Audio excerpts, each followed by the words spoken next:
Nyo rap 70% nyo. Rap 70% pemuda-pemuda yang hana pekerjaan. Demokrasi ini. Karena bak-bak kendosi karena pengampung kedua.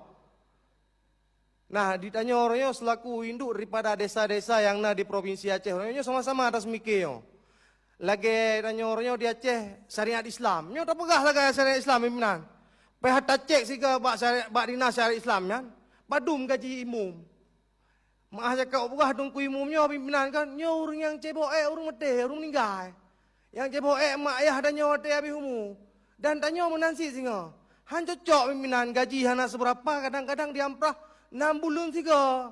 Nyo aspirasi daripada tungku-tungku dakwah yang naik di daerah demi.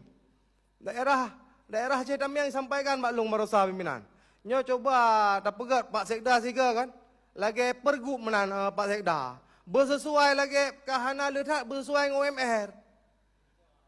Setidak aja para imam kampung, para bila-bila masjid. Nyo tanya perlu makmum masjid. Gimana nak makmum masjid, gaji imam masjid dengan bila masjid. Hana sesuai lagi harapan.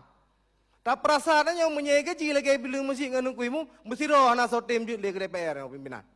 Mungkin yang harapan long daripada suara rakyat yang nari dapil. Long perwakilan dari anak muda. Lebih kurang long lagi mah yang salah dari long, yang betul dari Allah SWT.